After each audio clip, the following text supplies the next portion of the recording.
Nel 1976 una giovane studentessa di ingegneria meccanica e aerospaziale di Princeton è a Madrid per un soggiorno di ricerca.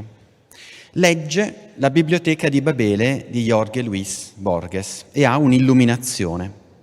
Immagina quegli scaffali sterminati pieni di libri senza senso, un'immensa cacofonia inframmezzata qua e là da qualche frase dotata di significato. Una metafora dell'universo stesso, secondo Borges. Si immedesima nel destino del bibliotecario che si aggira lì dentro, viaggiando tra gli esagoni, peregrinando, cercando il libro che contiene le risposte a tutti i misteri fondamentali dell'umanità, anche se in cuor suo sa bene che non gli basterà una vita intera per trovarlo. Le rimane scolpita in testa quella frase finale: se un eterno viaggiatore l'attraversasse in una direzione qualsiasi, constaterebbe alla fine dei secoli che gli stessi volumi si ripetono nello stesso disordine, che, ripetuto, sarebbe un ordine, l'ordine. Si chiama Frances Arnold, è stata ospite del nostro istituto qui a Venezia e leggendo il realismo magico del poeta argentino ha avuto un'idea: viaggiare nella grande biblioteca delle proteine, proprio come fa l'evoluzione.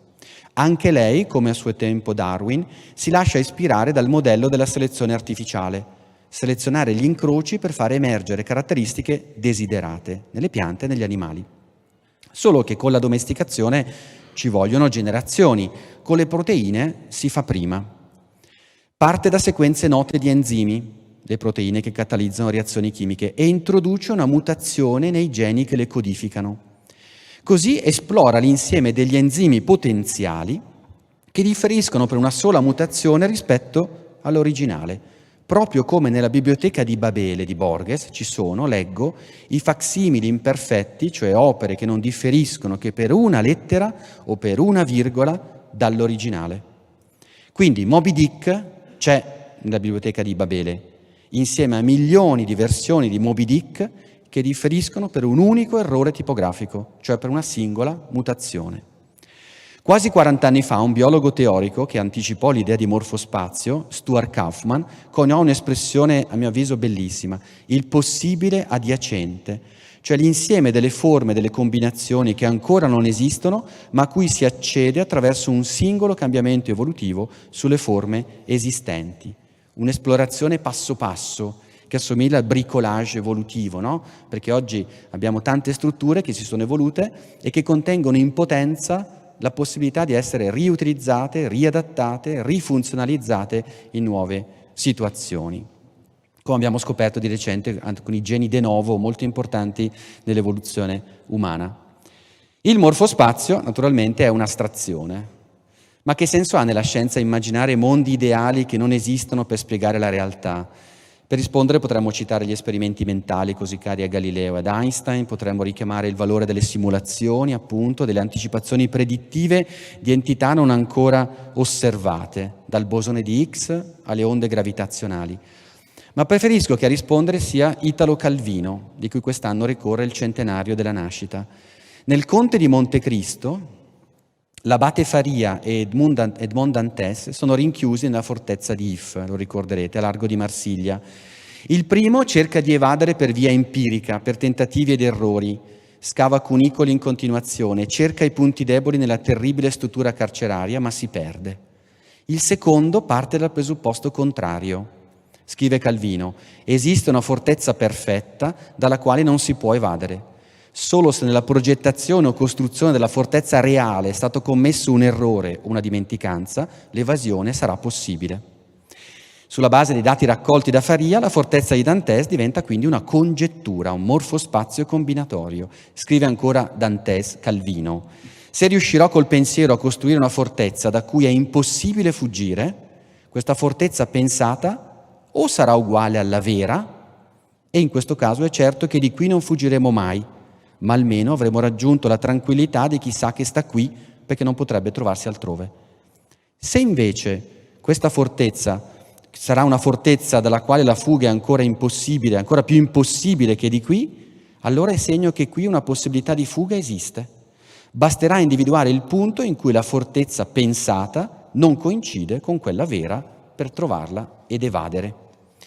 Ecco, Francis Arnold sta immaginando la fortezza di tutti gli enzimi e prova a evadere, o meglio, a espanderla. Gran parte di quelle versioni modificate di enzimi funzionano peggio e lei le butta via. Ogni tanto invece una mutazione migliora l'efficienza dell'enzima, allora la tiene e su quella Francis introduce un'altra mutazione e così via di nuovo. Si è inoltrata nell'adiacente possibile. Fa esperimenti su come la vita potrebbe evolversi in futuro. Poi combina anche parti di proteine, quindi mette insieme 2 o 3 libri della biblioteca. Le modifica e ottiene enzimi che svolgono funzioni che non esistono in natura. Insomma, fa in laboratorio ciò che l'evoluzione fa da miliardi di anni. Lei alleva molecole come altri allevano cani e gatti. Aveva ragione Borges, un disordine ripetuto diventa un ordine. La dimostrazione di Arnold è molto elegante, non si può ottenerla con gli animali purtroppo. Se esplorando la biblioteca delle proteine si trovano enzimi non esistenti in natura che svolgono funzioni essenziali, allora significa che l'evoluzione non li aveva ancora assemblati e dunque il possibile è molto più grande del reale. E forse questo vale anche per le piante, per gli animali e per i genomi.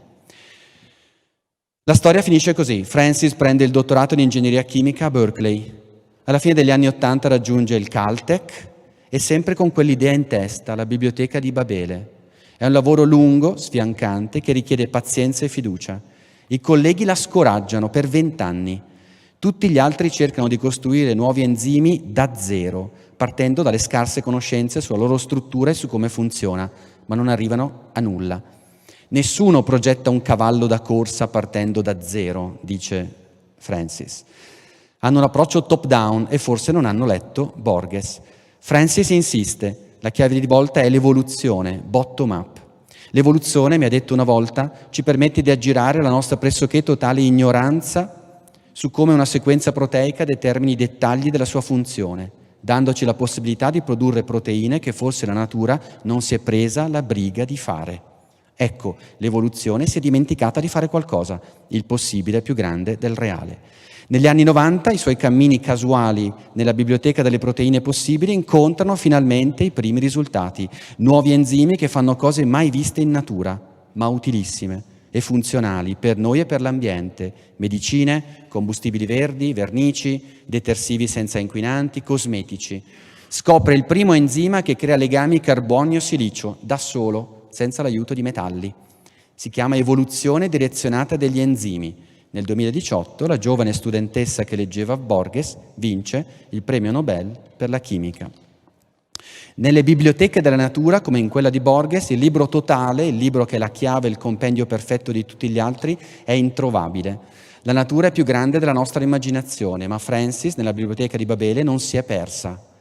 Ci sono stati nell'evoluzione molti modi anche di esseri umani, altre specie umane, oggi estinte. Sappiamo che Homo sapiens non occupa alcuna posizione privilegiata nella grande biblioteca. Sta in uno scaffale come tutti gli altri, in un esagono qualsiasi. Eppure, grazie al nostro ingegno, possiamo concederci la gioia di viaggiare, solo per un po', dentro la biblioteca, esplorandola. Resta dunque solo da sperare che abbia torto il vecchio bibliotecario quando, nelle parole di Borges, afferma: «Mi inganneranno forse la vecchiezza e il timore, ma sospetto che la specie umana, l'unica, stia per estinguersi e che la biblioteca perdurerà illuminata, solitaria, infinita, perfettamente immobile, armata di volumi preziosi, inutile, incorruttibile, segreta».